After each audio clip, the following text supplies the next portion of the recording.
Let me tell you of the days of high adventure.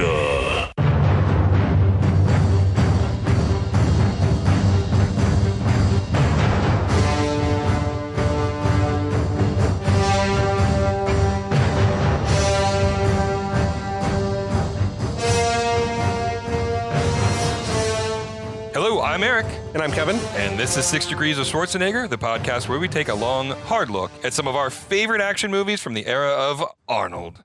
Schwarzenegger is the icon of the genre, and we're taking a deep dive into some of these 80s and 90s cult action movies and breaking them all the way down.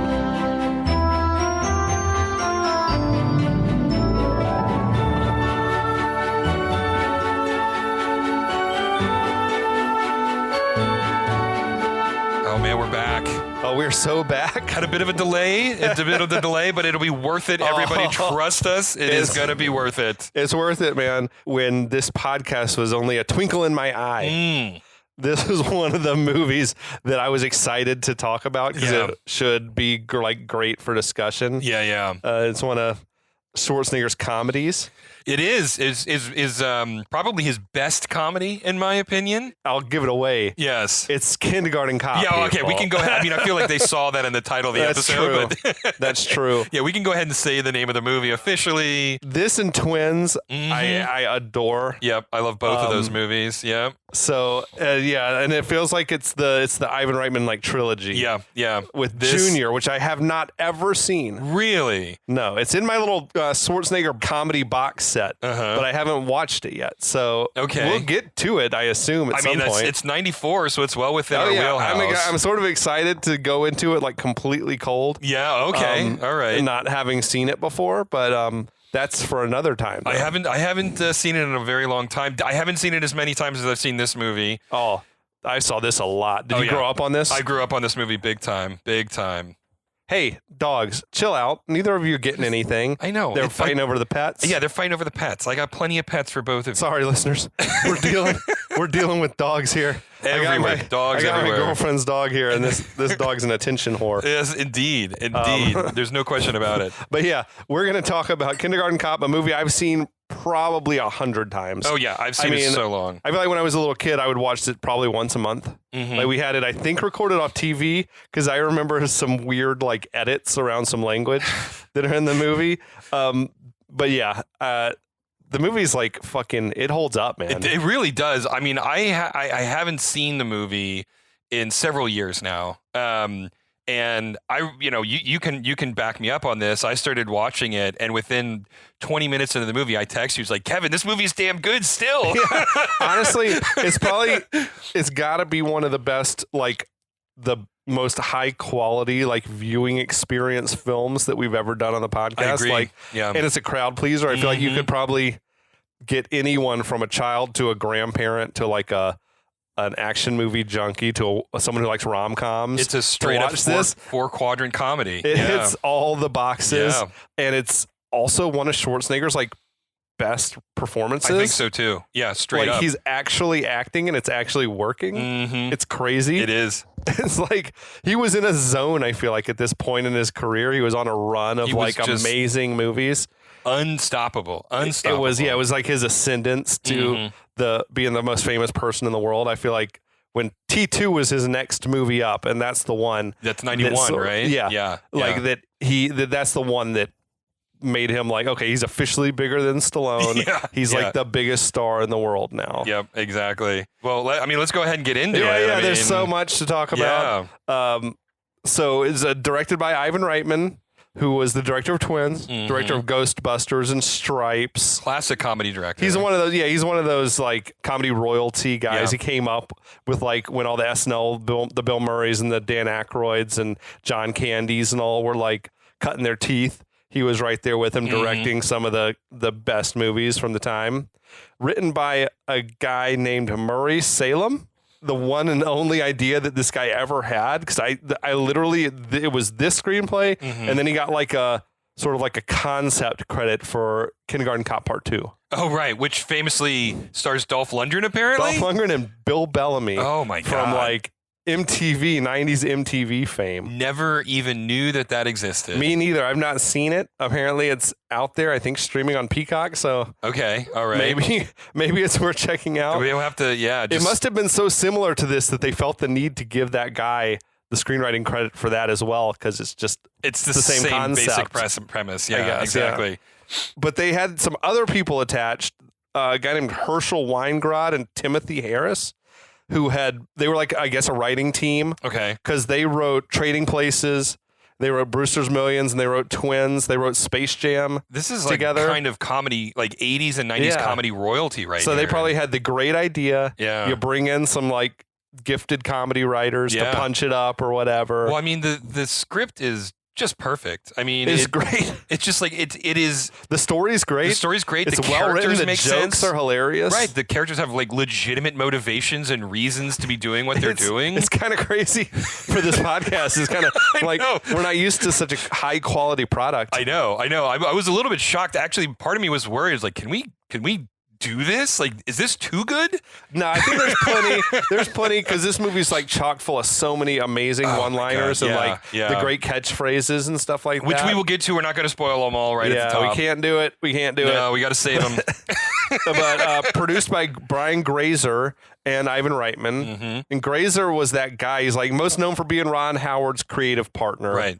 I feel like. And with insane hair. And with insane hair, his list of credits is absolutely incredible. Infinitely long. He's got to be so rich, like hundreds of millions of dollars, I would think. He's like that Jerry Bruckheimer type, done just blockbuster after blockbuster. Yeah, just like nothing but hits for the most part. I mean, just bonkers how many hits this guy produced. And if we can believe the trivia online, apparently this was meant to be a movie directed by Ron Howard. So I guess that makes sense. It follows, yeah. But then when Schwarzenegger came on, he like demanded that it be Reitman, or he didn't want to do it. And Schwarzenegger got his way. I mean, for better or worse. At the time, he was the most famous person in the world. Yeah. Ron Howard probably could have done a great job with this movie as well, because this definitely fit like in with, you know, Big and the other stuff he was doing, the lighthearted stuff he was doing back then. Yeah. Music is by a guy named Randy Edelman, who wrote a ton of comedy scores, including Twins. And a lot of the music in this movie sounds like virtually identical to stuff in Twins. I probably will drop a sample in for you guys to listen, like right now.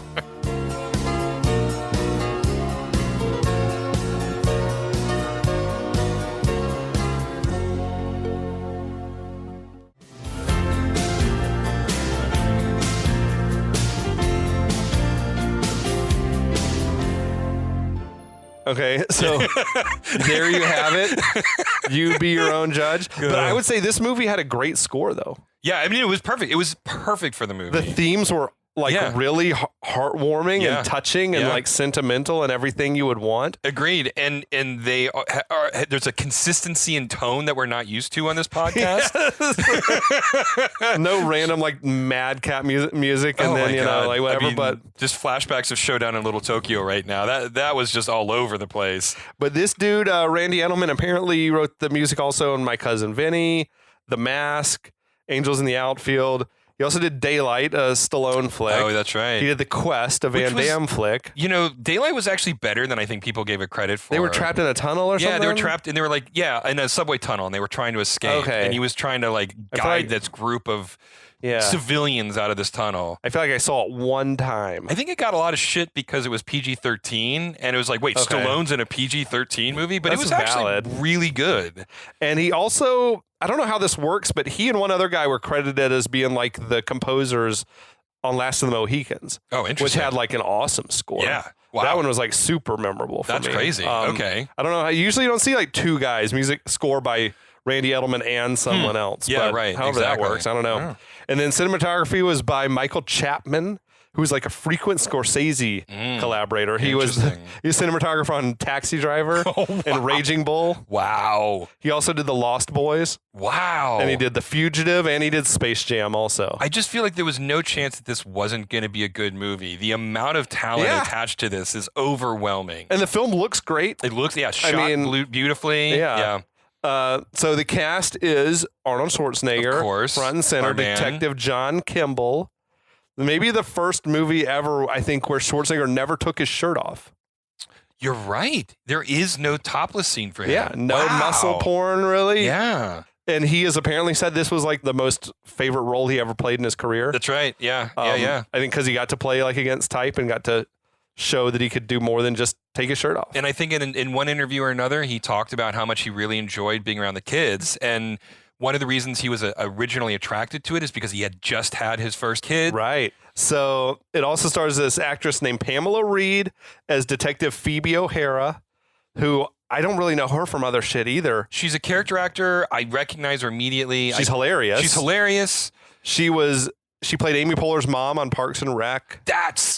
That is where I recognize her from. Thank you. She was in Thank Junior, you. apparently, which I haven't seen yet. Mhm. Then she was in Proof of Life, which is a movie I really loved. Oh, wow. I've never seen Proof of Life. Russell Crowe is like the kidnap rescue specialist or whatever. That movie was fucking great. I never saw it. I'll have to watch that. Then you were telling me originally this role was like they wanted Harold Ramis to play this character, his partner. Yeah, it was originally written as a male character. Strange. And Ivan Reitman tried to get his buddy Harold to play it. Yeah. And Ramis was like, no.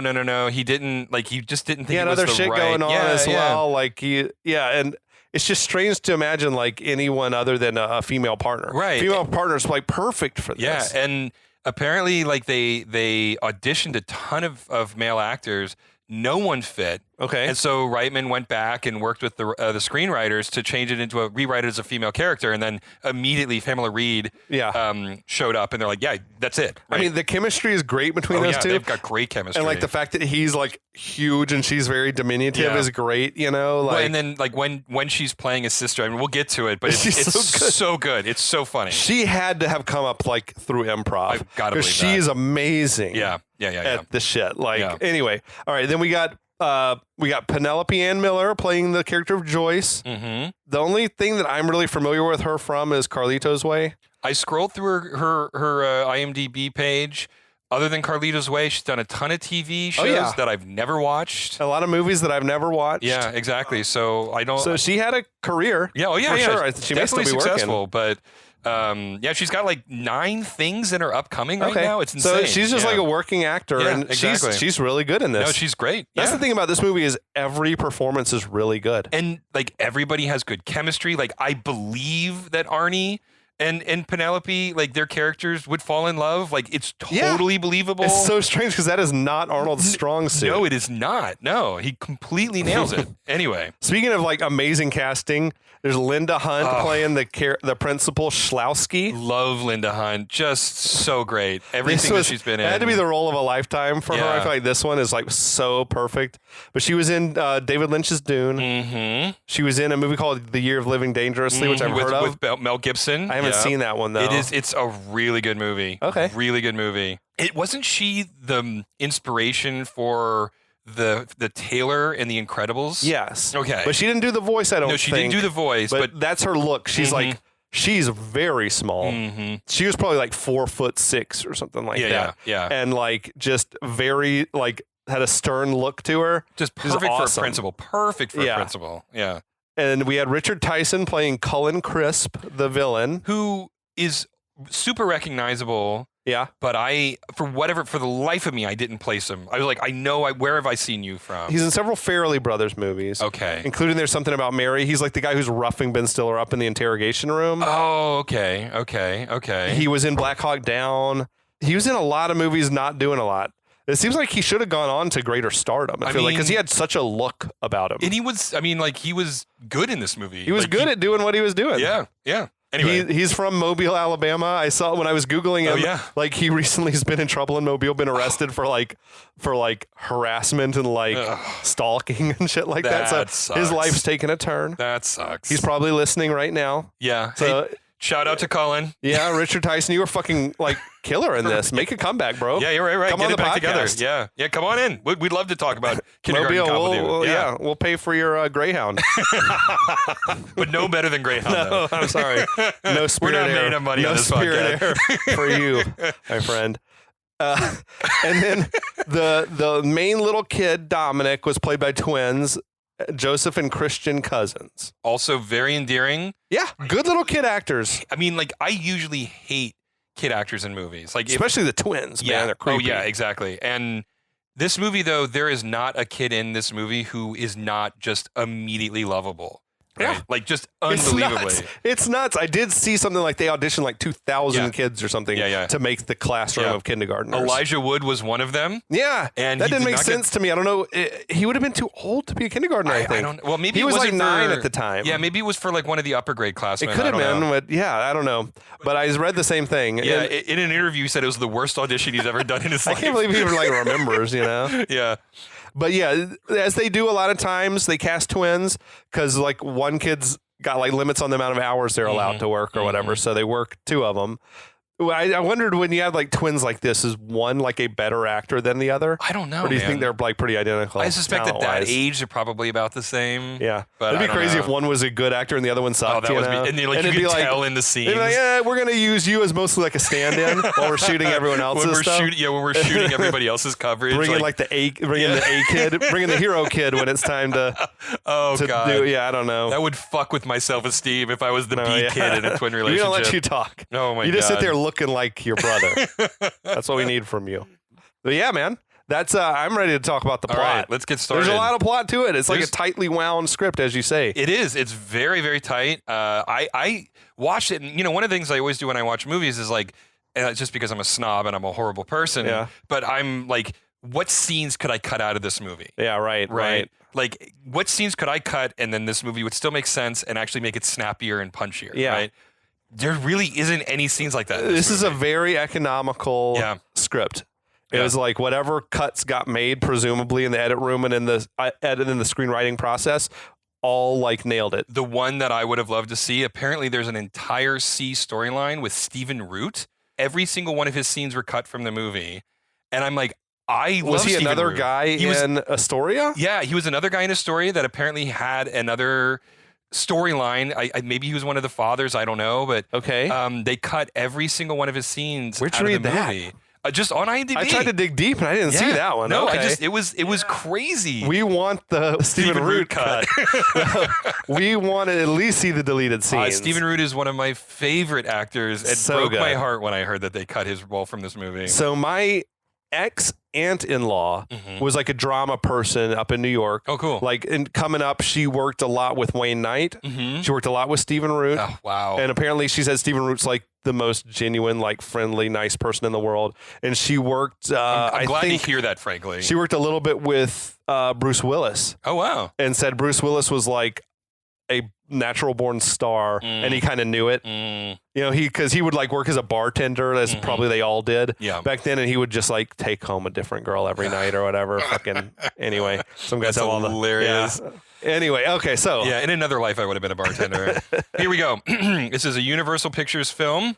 the 75th anniversary The 75th, animation. which is still, I love it. I love all of the different. we had just seen that same on Lionheart. I Yeah, think yeah. all the movies that came out in that year of the anniversary or whatever. I think Back to the Future 3 was the first one with that. And maybe this is a controversial opinion. I don't know. My favorite movie studio jingle. Like there's not yeah. like it's like 20th Century Fox is super famous, but I think that's Yeah. mostly because of Star Wars. Yeah. But and then the one Universal's- from Warner Brothers is Casablanca. Yeah, Casablanca. So this one I think is its own thing, it's right? his own thing. I dig it. Yeah, and it's love it. This is my favorite edition of like the opening Universal Animation too, with the with the the one planet that that comes see- around. yeah, I dig this one. This was the one that was like on Jurassic Park. that's and right. It was at Jurassic Park. The and, movies yeah. of my coming of age. Right, exactly. The parts where I start actually having memories, and not just memories, but I can like have memories and be able to think about them in an abstract way, right? Like anyway, whatever. That's a different podcast. Check into the philosophy, the psychology. The podcast. psychology, yes, exactly. Which we're working on right now. We're still workshopping, and we haven't got it nailed down. we're looking for sponsors. Anyway, so we cut to a very crowded shopping mall, which looked, I don't know, exactly like the shopping mall from Time Cop. Oh yeah. It looked exactly like it. Well, it looked like the one that it was in my town when I was a kid too, Oh, okay. or like when I was like a teenager as well. Okay. I think it's just like the mall, The mall the look. mall design. Okay, I'm okay. sure it was some mall in the valley or whatever. Yeah, exactly. had Well, to it was. be. It was in LA. It was. Was a it? Mall, it was. Okay. It was in LA somewhere. LA's probably had like a mall every square mile, though. At least It one did. mall. Yeah, at that not time. anymore. But yeah, when I was even living there, even in the beginning of the 2000s. Oh yeah. in the early 2000s. You couldn't throw a rock without hitting a mall. This is like the era of Mallrats, kind of. Yeah, this wasn't. Yeah, definitely. Anyway, so you crane up on this bridge, which I was half expecting to see Jean-Claude Van Damme standing on, looking at himself kissing Miyasara, who she's like coming out and she's like in movies again. Oh yeah, where's she still been? Gorgeous, unbelievably gorgeous. I don't even know. She was just on a red carpet somewhere, and I saw a few photos of her, and I'm like, oh my god, she's got a little gray in her hair now. Still got it, man. Just still unbelievably. Famously, everybody knows that I've got a horrible crush on her, but so there is no JCVD. Instead, we see Detective John Kimball. He's got a 5 o'clock shadow. He's like just really burnt out, has the most hilarious sunglasses. His hair is just like he just got electrocuted or something. I don't know what they were going for. Massive trench coat. We've never seen Arnold with like a beard like this. Exactly. Sort of it was a straight. He just didn't look himself. No, he did. He looked very different from what you're used to. Yeah, it is a weird. Like something was weird about the beard. It looked fake. I'm pretty sure if it was fake, they could have got even a more realistic looking one. I agree. So it probably was real. So it was probably real. Also, he's trying to be incognito in this moment. That is not the outfit you wear to be incognito. So I was digging the titles with like the crayon with style. The crayon, that was cool for the movie. And the score was like playful but also serious because this is a serious scene. And So he's watching from upstairs this very well coiffed man who is we learn is Crisp. And he's just walking around. He's got this hilarious ponytail, and he's walking around the fountain below. Did you know he was dressed just like the Yakuza from Showdown in Little Tokyo? Was he? I didn't was like notice. The big suit with a wild pattern shirt on. I mean, it was a big suit, yes, but I don't remember the one. Okay. That hair looks like a wig, but I'm sure it's real. Sure it's real hair. It's just ridiculously thick. So Chris walks off. He's very suspicious. We don't really know why. We have no context for what's going on. We know that Arnie's the good guy because it's Arnie, and therefore Chris must be the bad guy. He looked so sleasy, man. Chris. He looked like a porn producer. Well, he's got like a hella widow's peak, right? Yeah, and it was just crazy. He's probably scouting talent. Yeah, exactly. So Kimball continues to follow upstairs. I love that no one notices him. Like no one finds this getup suspicious whatsoever. Like, realistically, Crisp looks fine for an LA person. Sure, yeah. Kimball looks like he's going to rob something. Yes, right? yes. So Crisp stops, he flirts with a lady, and then he disappears around a corner. And so Kimball, like, rushes downstairs, and he rushes around a corner, and he sees Crisp, like, talking to an older woman in a salon. Right. And then this, like, someone came around and was like, some younger chick, like, came and he was chatting her up, too. Yeah, that's right. Like, I wonder how strong Crisp's game is. He's he must pull, he's working it. Yeah, I imagine he does. He's probably like, hey, baby, I love your look. Have you ever been in movies? Yeah, I could make you a star, girl. Absolutely. I love this point where when Kimball's running down the escalator and he pushes this very heavyset woman to the side, and she goes, shithead. She looked, I mean, I'm sure this is just a coincidence. She looked exactly like the mask that he wore in Total Recall. But we don't think it was her? I don't know. I just was like, she said shithead, and she looked exactly. While you talk, I'm going to Google that. If that's her, that's going to blow my mind. I mean, I'm not saying it is. I'm just saying that I thought it looked an awful lot I'm gonna check. I mean, the timing would be right. Yeah. Like, I think Total Recall was like the flick he did right before this one. 88? I think it came out 90. I think it came out earlier this same year. Oh, yeah, you're right. It did. I think so. They probably had a lot of post-production. Yeah. Kindergarten Cop's the type that you can just, like, it probably could be filmed and in theaters in a couple of months later, you know? Yeah, exactly. Yeah, totally. Anyway, while this is happening, we cut to like a storage closet or something. And there's two junkies, and they're very, very, very nervous, and they're talking to each other. And the girl is telling the guy that, like, look, the information that we have, that should be worth at least $1,000, right? And he goes, yeah. You need to get out of sight because I told him I was going to come alone. And so she hides behind a conveniently human-sized box. A conveniently human-sized empty box. That box made me laugh out loud. Like, what item in a mall needs that size, I guess? That was a weird space they were in. It was a weird space. There was like weird shit in that room. I feel like the production designer looked at the script and just said cluttered storage room, and he's like, cool, I love this. And just went to town. It looked like there was like these large cheetahs and giant like paper mache heads, like something him from like a parade or something. I don't know what was going on. I can confirm, at least according to IMDb, it was not the same woman on the escalator as the 3 weeks or whatever. 2 weeks. 2 weeks. 2 weeks. Yeah. Get ready for a surprise. What a role that woman had. Oh man, classic. She'll go down in She's history. been barely in any other movies, apparently. I mean, do you really have to be in another movie no, after that's that? your typecast. Yeah. I love the idea too. I actually like if they went to the mall that they filmed this movie in and they got to the storage room and the production designer looked at the insanity and went, well, my job here is done. Yes. So anyway, we cut back to Crisp and he's putting on some leather gloves and he like ducks into an employees only area. The gloves, that's an ominous sign. It is. You never want a bad guy putting on gloves. Bad shit's about to go down.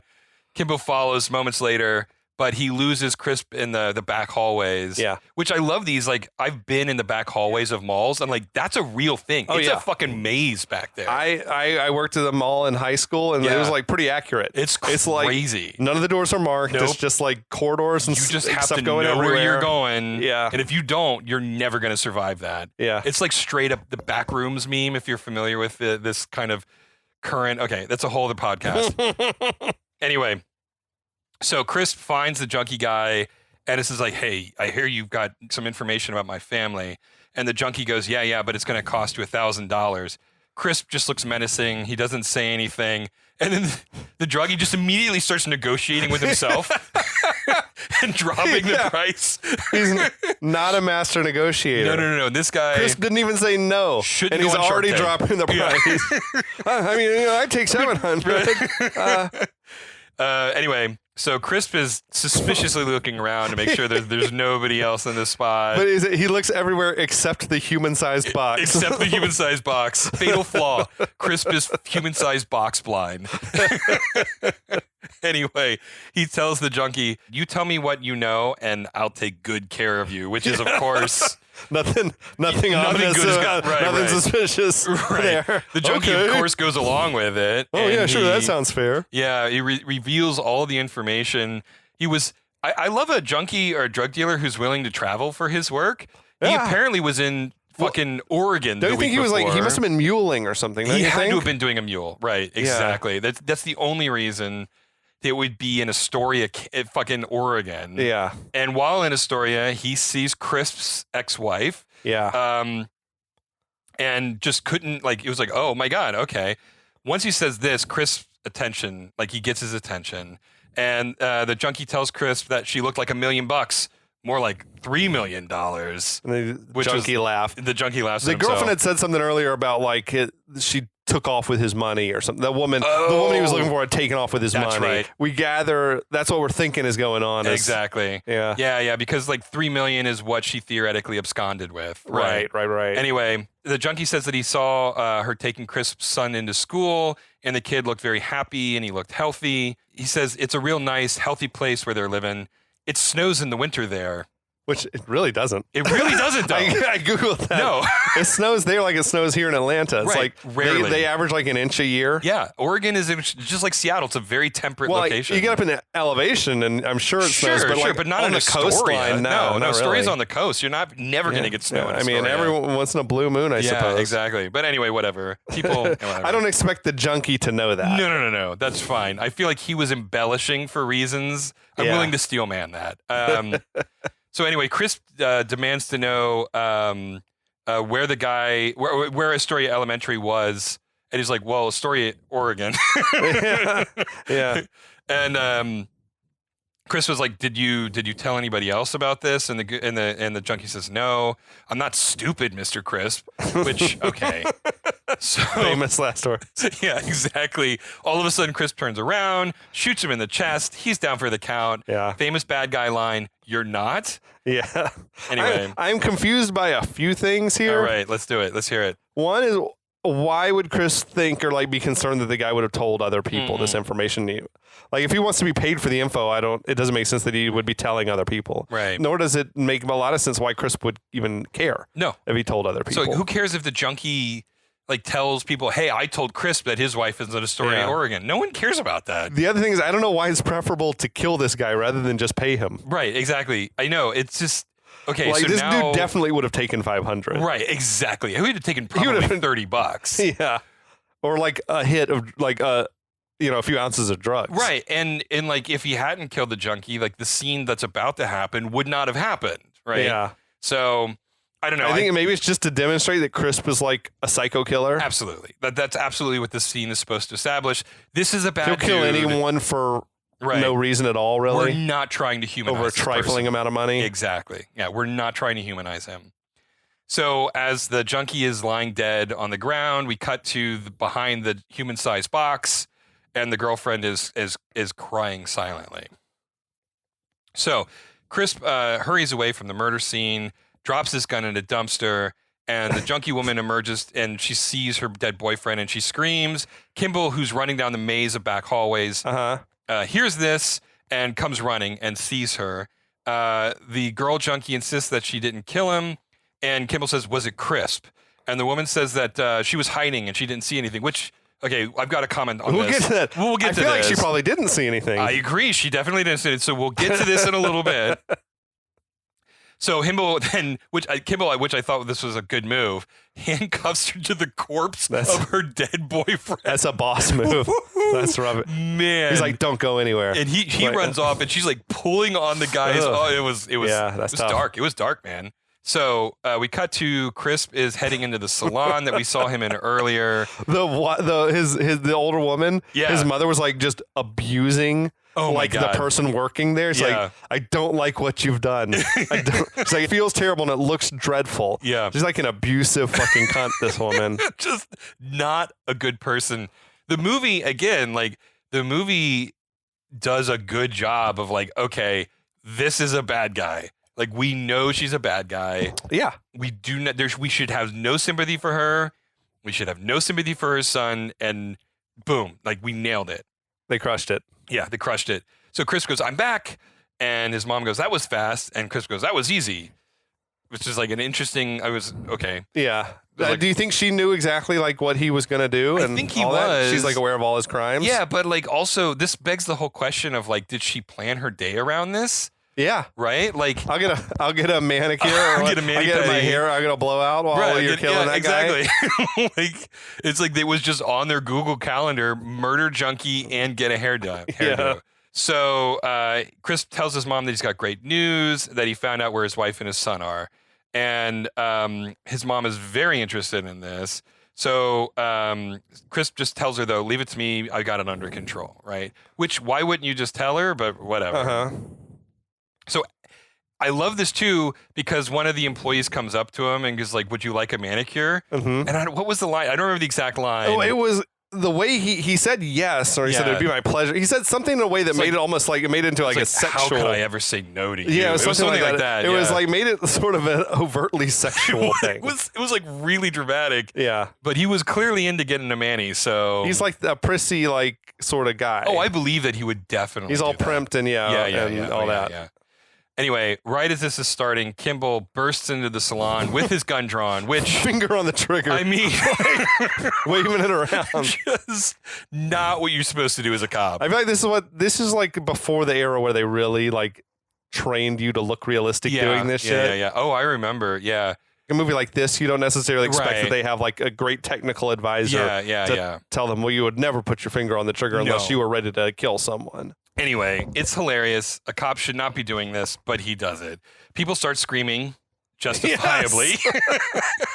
And Kimball interrupts Chris's manicure in the process. He identifies himself and tells Chris that he's under arrest.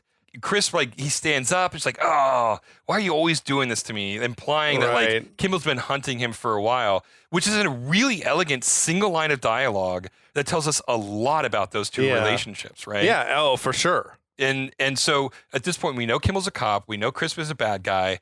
Crisp insinuating that Kimball's been stalking him. Like, we get the entire tropey relationship between these two characters in a single line of dialogue. Like, that's how economical the script is. Well, there's like an obsession or a mutual obsession between them. Right, exactly. Like Batman and Joker level, right? So a couple of uniformed cops, mall cops, charge in, and they order Kimball with guns. I know, mall cops. Who the fuck were these guys? I have no idea. It's like if they were real police, there's no way they could be there that fast. No, not and a mall chance. cops, like you said, I don't think they carry guns. No, pretty sure mall cops don't carry guns, but whatever, it doesn't matter. Kimball says, look, I'm a cop. He hands him his badge and then immediately calls them idiots because he's making an arrest right now, which Yeah, it's strange. I don't know that that's the best way to ingratiate yourself. All right. The leader of the cops, he immediately gets on the phone to confirm that Kimball's telling the truth. I thought it was convenient that there was a phone less than a step away from him. Yeah. That you could just lean over and pick up the phone, but that's You don't okay. mind if I call Excuse back me, to yeah. whatever headquarters? So Chris says that he's got witnesses that he's been having this manicure this whole time. I mean, witnesses would confirm he he just just got walked here in a few 2 minutes seconds ago, a ago. few minutes after the murder Right, happened. exactly. Like, I feel like this is a weird bluff. Unless we love to steal man on this podcast. Ah. I'm going to steal man. This is a front. Yes, Crisp owns the salon. Exactly. Yeah, and Yeah, they're I'm all in with his that. employ. It's a money laundering operation. Yeah, so it works if you take it from that Absolutely. perspective. 100% works. Anyway, Kimball says, like, bullshit, I got a witness too, and you're facing murder 1 charges, son. And arrest him. Mm-hmm. So back at the police station,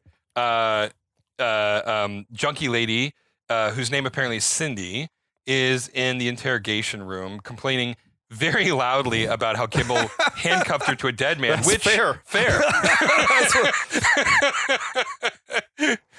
That was I looked up the building had a very unique look, and I was Yeah. like, and you could sort of see engraved like on the thing that it was the Los Angeles Municipal Court in Van Nuys or whatever. And I'm like, okay, and I looked it up, and it's like still a courthouse that's in use or whatever. I don't know if they'd be doing interrogations in the courthouse, but I don't know if we're supposed to be able to have read that off the front of the Van building Nuys either. is like a borough of LA. It's in the valley, yeah.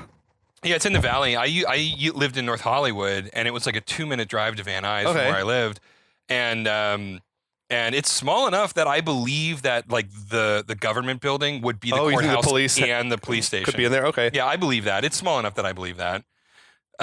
Anyway, so in the room with Kimball is Phoebe O'Hara, our Yeah. first introduction to his foil Yep. for the rest of the movie, and she's interrogating Cindy, and meanwhile, Kimball and his captain are watching through a 2-way mirror. The captain was also in Twins. He was like the stolen car fence in Twins. okay, Who was okay. like his name is Richard Portnow. He's had like a ridiculous amount of credits. Oh, I Like, know. This guy's a character actor. I'm like, oh, I've seen like almost all these movies, but I guess you're just one of those guys Mhm. that sort of you see him and then he's gone from your memory as soon as he's not on screen anymore. But yeah, he's been a steady working actor, like hundreds of credits. Yeah, straight up. I mean, he's great. I can't. This is the mark of a great character actor: is you instantly recognize them, you don't know their name, and you can't tell what other things they've been in. Yeah. You're a chameleon, you fill whatever role they need you to do. And that honestly is a skill. That is a real skill. Yeah, for right? sure. And I love character actors for those reasons. Anyway, Cindy wants to leave, but O'Hara says, like, look, we need you to stay. We need you to go do one of the lineup things. And she was being super friendly with her. Yeah, Like, really. I'll take you home. And he's like, I'll take you for dinner after. I'll even cook you dinner. Mm-hmm. Like trying to play like the nice cop or whatever. Which I love because this plays into her character very well, which we're going to learn Food very obsessed. soon, right? Like it's crazy. Like yeah. there's not a wasted line of dialogue in this movie. No, it's really a tight script. It's yeah, great. Yeah. So at this point, Cindy demands to leave. She gets up, and this makes Kimball mad, and he tries to leave. And I mean, it's this really great moment where Yeah. in the interrogation room, O'Hara is telling Cindy to sit. Meanwhile, Kimball's captain has the exact same line of dialogue telling Kimball to stay in the interrogation room. It was great. It was a great. really good moment. It was an really inspired good bit moment. of like writing. Mm-hmm. O'Hara says, like, look, all you have to do is point your finger at the guy and we can put him away forever. Like the guy who killed your boyfriend, we can put him in jail forever. And Cindy says, like, he wasn't really my boyfriend. Classic move. I know. Cindy has a beef. Like I don't want to put a label on the relationship. I love Like he's we dead, but we she weren't still doesn't want to label We weren't it. there yet. We hadn't put it. We hadn't defined the relationship. We just like to do heroin together. We just like to do heroin together. That doesn't mean we're in a relationship. O'Hara has this like great look. She looks into the mirror and rolls her eyes, which is, oh my God, they always do this, right? Yeah. So Cindy gets up. She yells at the mirror. It's like, look, I know that you're in there. I'm not going to testify. I'm not going to do a lineup. And she storms out of the interrogation room and flips Kimball off as she leaves. So the captain tries to introduce O'Hara to Kimball, but Kimball is just like not having it, which is, I love it. Like always the protagonist, I work alone, like this standard. He's like that like classic action hero, Dirty Harry style or whatever. Straight up. Yeah.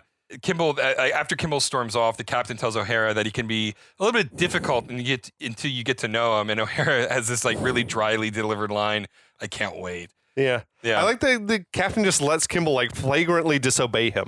Captains in movies are always hilarious. You gotta have the captain. I know. They're always angry. They're always ineffectual. Yes. Well, I mean, one of my favorites still is from Action Jackson. That was like an amazing. Oh my God. It's me and my wife's Parcheesi night. Like he was like a character. He was like a satire, That's a right. spoof. Yeah. And what about the dude who was in Last Action Hero, who was like playing a spoof of the angry captain? That's right. Yeah. But he was also the angry captain in 48 Hours. The same that's actor. right. Yeah, and he was playing this basically the same role. He was their teacher in Red Dawn when the parachutes start dropping down. Oh, that's right. And he dies almost immediately. Yeah, that's right. That dude. Oh man. This is why you listen to this podcast, because like It's we all always so tie it in. related. It all ties in. But yeah, no, you need the angry captain. Yeah, gotta I have like that it. O'Hara and Kimball are like doing an unintentional like good cop bad cop on Cindy. Yeah. So later, this is the evening at this point, Kimball pulls up in front of a building in Skid Row, and outside there's like just this fucking gangbanger. He's like smacking a woman around. It's just like, Which Kimball just doesn't seem at all interested in even stopping that from happening. No. There was the marquee on the theater when they pulled up was like, kudos to them in 1990s. They were still playing the Lost Boys. Wow. Which was the cinematographer. This was the same. Yeah. The little Easter egg for your ass. Nice. I love it. I love a good Easter egg. Oh, it was Lost Boys like in Spanish or whatever. It was like the Latinx neighborhood or whatever, I guess. That's hilarious. Yeah. So Kimball ignores the physical abuse that's going on, walks towards the entrance, and this like really clearly she's a sex worker. Yeah. Is like starts hitting on him. That was odd. And the woman's like boyfriend or pimp or whoever he was like wasn't feeling it. That woman was credited as Punk Tramp. That is the name of an alt country band. Yes. Anyway, the guy who is beating up that woman tries to stop Kimball from entering, but Kimball then like beats up the thug and just like takes him down and like two that hits. dude was crazy familiar to me. I tracked him down. Like he's been in a million movies. Okay. His name's Thomas Rosales Jr., but he was in LA Confidential and Speed Okay. and Heat, Commando, Face Off, Con Air, and like on and on and on. He was often like a stuntman / Okay. goon. If you needed a guy who could say a line and also take a fall, like he was the guy you had went a Hispanic look. Mm-hmm. So at this point, after taking out the two goons, Kimball turns back to the other goons that are now hovering around his car because they're immediately going to steal the tires. You know this. And he pulls out a sawed-off shotgun. From where? I don't know. Also, why does a cop have a sawed-off shotgun? Highly illegal. Very illegal. It had a scope on it. Yeah. But he delivers this. It did have a scope on it. Why? Why would you need a scope on a sawed-off shotgun? No. You're shooting people from 3 feet away. Yeah. You're not aiming. You have nowhere to you can't anchor it on your shoulder. No, even. exactly. It's just like, anyway. Anyway, he has this great line. Excuse me, I forgot to introduce myself. My name is John Kimball. Then he pumps the shotgun, and I love my car. It was a great line. It was a good moment and well delivered. Yeah. The guy then instantly falls in line. Oh, yeah. It's like, yeah, don't worry. He's like, no, we're going to keep an eye on it for you. And I love that Kimball walks away, and then the goon mutters under his breath, shit, man, I ought to kick his ass. It's like such a great, ineffectual line. Yeah. So Kimball heads upstairs, and inside the building, there's just obviously a drug-filled rage going on. Yeah, it's just an absolute rager. Music is blaring everywhere. Kimball immediately just starts beating people up because that's what you do. The first guy that he took out was Branscombe Richmond. Okay. Who was he's like, it's hot dog time. That guy from Action Jackson, and he was the featured goon in Hard to Kill. Oh wow! The dude who he just beat up in the little street kitchen or whatever. Yeah, famously with the knife and all that nonsense. Came with the meat cleaver or whatever. But it was that guy. He's just another go-to, you need a guy to get his ass kicked on film. That's amazing. Like, I'm here for it. That's amazing. He was in Showdown in Little Tokyo doing something. Yeah. Really? Yeah. Oh wow. Yeah. Okay. All right. See. Same dudes every movie. I mean, this is the 80s and 90s, man. There's like 20 people who made all of these movies. Those dudes were probably living large too. Oh, I bet. Like probably fucking doing coke and banging like girls on Dude, set or whatever. yeah, like, I know. Yeah, I'm Like- in the new Arnold Schwarzenegger Yeah, flick. I can introduce him to him if you bang me. So Kimball's just throwing guys left and right. One of the party goers like pulls out a gun, shoots at Kimball. Kimball ducks out of the way and then just starts shooting with his shotgun. Oh man, there'd be so much paperwork. Oh my God, I don't even want to think about this. Also, like, okay, I guess this is a public place, so he doesn't need a warrant I to don't enter. know what this is. He hasn't identified himself He as police. hasn't identified himself. I feel like they're Right. within their rights probably to shoot at. I mean, Absolutely. guy barged in with a gun. Yeah, exactly. Like, I mean, qualified immunity for the win? I don't know. Anyway, so Kimball starts shooting the speaker. The music stops. People scream and scatter. And I have a note here. Kids' movies were fucking different in the 90s. This was a very violent flick. I It mean, it had was a lot of surprisingly it had a violent. lot of violence. It's not violent compared to other movies we've done on this podcast. Right. Did But you for read a where movie of this type- Schwarzenegger wanted the movie to be less violent because he thought it would make more money if it was less violent? And Ivan Reitman was like, no, we need to establish like all of this stuff. And I think Ivan Reitman was right. I also do feel like for a kid who was like 9 years old, like I was, probably watching this, I thought This it is was pretty fucking violent. Awesome. like it's pretty violent It for was like super violent. for a children's movie. Now, again, I am a horribly tainted human being. By 1990, oh yeah, you already fucking with Die Hard. and right. I stuff, saw yeah. Die Hard in theaters. I'd same. already seen RoboCop. I think I was like- doing like all that shit. Yeah. So this was like nothing Tame, new to me, yeah. but still, like it was surprisingly violent for what the intended audience is supposed to be. for sure. Now, there's no blood, and really, no one gets hit. Like, there's no, yeah. no one actually. But not for dies. lack of trying, Yeah, really. right, I mean, exactly. that one dude was like just trying to leave, Right. And Kimball like shoved him through a sheet of glass, and it's like that dude was just trying to get out of there. Right. It's like, dude, I just came to get my weed. Yeah. Anyway, so Cindy's there, and there's just like a horrible guy with his arm around her. This scene was so memorable for me. Oh yeah. As it just all the dialogue was just like ingrained in my brain when I was Yeah. watching it back, because he's just like Schwarzenegger's doing great work. Let's talk No. about it. No, Let's I talk agree. about it. Like his line is "Party's over. Everyone go home. Next time, my place." Perfect. Like it His delivery absolutely is so perfect. good. Yeah. Yeah. So the guy with Cindy goes, "Who are you, man?" And then at this point, Kimball like pumps the shotgun again, and the guy just dives out of the way as soon as he shoots the couch. It's where crazy. he was just sitting.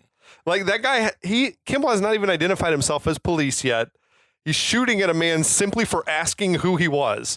It's Like crazy. if his aim was off even a little bit, he would have killed the whole reason he came to the spot.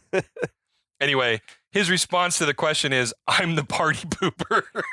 10-year-old Kevin, that line was like stuck in my brain. I'm the potty pooper. So many So good lines in good. this movie. So many good lines in this movie. Kimball then says, "Hey, would you mind if I sit down?" And the goon like scurries away. And Cindy goes, "What are you doing here, asshole?" Which I remember as a kid going, "Wow, you that clutched was your pearls. That was a little bit. Oh. And Schwarzenegger goes, "Cindy, I don't like you using foul language," which It was is such hilarious. a good. It was like the delivery was very Yeah. like a disappointed parent. No, Yeah, yeah. I don't like you using foul language. So good. She goes, "Don't you have something better to do?" And Kimball goes, "You don't understand. I have nothing else to do. I have nowhere else to go." And It was so good. he was like explaining to her that if you don't come with me, I will effectively stalk Oh you. yeah. He's like, I'm gonna be around you a lot. Days, nights, weekends, holidays. So Goes no, you on can't. and He's like, on "Yes, and on. I'm going to hang out with you until the end of time. Which is great because all she would have to do when she brought him in Oh, is yeah. tell someone this this. guy's harassing me. Yeah, exactly. And any testimony that she gives would be completely Oh, yeah. inadmissible in court. Like So completely inadmissible. though I just remember all the lines like were stuck in my head. And Schwarzenegger is so like good with like, I'm gonna hang out with you until the end of time. It's like, oh fuck. He This sold guy, it. yeah. I know Again, he's great. Really, It's so really his good. best performance in my opinion. Like just really nailed every line. So back at the police station, Cindy is in the lineup room, right? And everybody walks in, and Chris doesn't have his ponytail in. He's just got the long flowing locks. I was impressed the police pulled together like a lineup of a lot of dudes who looked very similar to Chris. Yeah. I'm like, how'd you manage that? Who has like a very specific look, you know? Yeah. And usually, like, it's just like, you go in there. And if TV comedies are to believe, like, sometimes even cops will dress up and Oh, yeah, go in for there. sure. Yeah. Anyway, she immediately points out Chris, who is the man who killed her boyfriend, and O'Hara seems impressed that Kimball got the job done. Okay, so now we're here. It's amazing what some police brutality will do. Yeah, but also there's no way she saw Chris. I don't think so. No way she saw Chris. Unless there was like a hole in the box or something. Well, they feel like we would establish that. Yeah, no, I don't think she really saw it. Now, she did know that he was waiting Chris. to meet Chris, but she did not see it. Right, and the chances... Well, she did hear him call her Chris, but the lineup... Right. You know, she was lying, I think, when she fingered him. Basically, right? Yeah, because she was being coerced by Kimball. Yeah. Being strong-armed. I mean, any good defense attorney is going to, like, explain to me where you were in the warehouse. Oh, I was behind a box. You were behind a box. Did you actually see it? Did you actually see him? Right, Yeah. exactly. And then it's going to come out that Kimball coerced her. The whole thing's going to be thrown out of court. He's going to walk. I mean, this is not the way you do this. Anyway, that's a different podcast. We're not a legal podcast. So at the hearing, the judge ordered Chris be held in jail until the trial. The bailiff leads Chris away, and he whispers to his mother, "You know what to do." Which the bailiff apparently wasn't paying attention. I mean, look. So then no one noticed. Right, that. and her response is, "I'm your mother, aren't I?" Which I thought was an odd... Yeah. Like, okay, what does that mean? Because my mother doesn't run any, like, organized crime rings that I'm familiar with. Yeah, well, So- his mother's different. I mean, clearly. But the bow that she's rocking, though, like, it's massive. It was an interesting outfit choice for court. Yes. So the bailiff leads Chris back to his holding cell, and Kimball appears suddenly, grabs him, shoves him roughly into a small room. Anything goes, man, in the LA County jail. No, absolutely. I mean, like, as we've learned at this point. So Kimball says that if Chris gives up the information on his drug trafficking operation, he'll let the judge know that he's being cooperative and maybe, like, get a reduced sentence or something like that. But Chris does not seem concerned at all about this potential murder trial, and nor should he. Yeah, he's probably frankly. right. Yeah. He says, no jury is going to convict me based on the testimony of one junkie. Correct. Like, It's kind of inexcusable the police didn't find the gun, which was like he left at the crime scene essentially like, maybe you tossed this dumpster. I feel like the dumpster That's within would 100 feet literally of where be the murder first- happened. Yeah, exactly. Like, well, we're going to search through all the trash cans. We're going to search through, yeah. But to steel man it, he did put on the evil villain gloves before he walked would be in no there, so there's fingerprints? no fingerprint. That's true. That's So- true, even if they did find the gun. Exactly. So Kimball says his wife, who everybody still assumes that she ran off with the $3 million, will make a better witness. Which, again, not a wasted line. Like, we established that really Crisp is not really after, like, his family. I mean, he may have convinced himself of this. Yeah. But really, he's worried about a witness who's going to put him in jail, right? Right. And I don't know. I thought it was a good moment. Well, they're hammering in also about like the whole, the wife supposedly took money from him. or Right, something. exactly. So, I mean, it's all very, very useful information. So Chris says, like, look, you've spent years, following me around, and without me, you wouldn't have a life, which is like the famous, white you're whale. obsessed with me. Right, exactly. Yeah. Mm-hmm. But so many of these movies are like that. Just the good guy's obsessed with the bad guy, or vice versa. Yeah, absolutely. Or both are obsessed with each other. Yeah, exactly. So Chris says, my old lady left me because of the money. Yours left because she just couldn't stand the sight of you, which I thought was a great line. He seems to know a lot about Kimball. Agreed. I have a note. Why does this guy know so much about Kimball's personal life? Did he hire like a private eye or something? It's not clear to me. I do think that there's a prequel movie here with just like this cat and mouse game between Chris and Kimball. So back at the police station, O'Hara is eating a very questionable looking vending machine sandwich. How was that ever a thing that happened? It was a thing, but that sandwich has been in the vending machine for God knows how long. I have eaten vending machine sandwiches. Why? Because I was young and what was stupid. it? What was in it? Like tuna salad or something, or like cold cuts? It was just cold cuts and bread. But That's it was all not cold, right? It was not cold. It was room temperature. That's crazy. Yeah. That's crazy. Now, in my defense, this was it's probably like vacuum sealed. Like I guess it was vacuum sealed, and it was in a corporate office building where they swapped them out every day. They have to. Yeah. But like you don't. It was one of those great old timey vending machines where you could like cycle it around. Like everything was on a turntable. Was it diagonal cut? It was all diagonal cut. Yeah, of course. I mean, I remember this well. Yeah, I just don't know. I don't know who would ever actually do that. Me, I did You're it. brave enough. You're a brave man. We're desperate enough. I don't know. I was hungry. Anyway, so Kimball remarks that he's never seen someone so little eat so much, which is relevant. She explains that she's hypoglycemic and asks where Kimball's from, and he says he's from Austria, which awesome. I love for once they actually acknowledge I'm not from around here. I'm not from around here. Kimball, I thought that was traditional Austrian name. Very Austrian. Very Austrian. Yeah. I feel like he changed his name when he came to the States. I mean, we could work they that probably away. were like runaway Nazis or something. Probably true. Yeah. So she asks how long he's been a cop, and he says he's been in the force for 12 years. His dad was a cop. His brother was a cop. His mother is a cop's wife. And also he doesn't have any hobbies. So like he's being such a prick. Well, and this is fun. This is a fun little factoid. His father was in fact a cop in Austria. That's true. Yeah. That's true. In fact, a police chief in Austria. Okay. Yeah. But Kimball's going out of his way to be a dick to her. Like, I don't want to talk, basically. Famously, like the loner who doesn't want the partner. No, I don't. Stop asking me the stupid small talk questions. Yeah. So at this point, the captain walks up and he says he's got them booked on a flight to Portland. He says that they're going to Astoria to find Crisp's wife and to see if they offer her immunity, if she'll testify. Kimball does the famous "I work alone" line, which is I love it. It's you got to have that line. If you don't have that line, it's not a movie. The captain says O'Hara's, he said her name wrong. There was this gag where he kept saying O'Hara's name wrong. Yeah. Houlihan or whatever. That's right. Yeah. Just to express his disdain for her. He's like could not care less about her humanity. The captain says O'Hara is going to be going undercover as a substitute teacher at Crisp's son's school, and it's not really a good fit for you, so we have to have her come along, which, again, subtle foreshadowing. It's all great. Yeah. O'Hara says that she's worked as a teacher before becoming a cop. Great. We've established why she works as a substitute teacher. I mean, this is all handled in like 2 lines of dialogue. Yeah. And it tells you entire important things about the movie, why they're doing this, what the justification for it is. Again, such a well-written script. I mean, it's so good.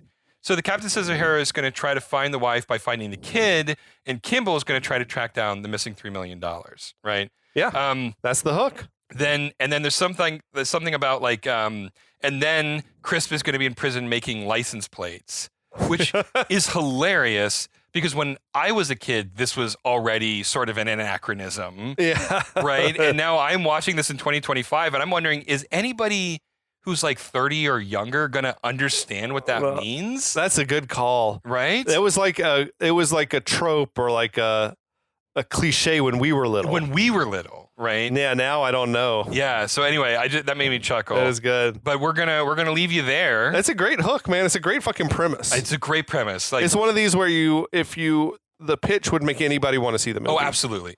Be like action hero guy is forced to go undercover as a kindergarten teacher. Brilliant. I mean, that's the easiest elevator pitch ever, right? Like I was like, oh, I want to see that movie. Yeah, There's so much like stuff to play with. It's very fertile ground, you know? Yeah, absolutely. And anyway, they have a lot of fun with it, as we'll find out in future episodes. Exactly. So stay tuned. We're gonna keep going down this rabbit hole, and you're gonna have a lot of fun. And we'll be back.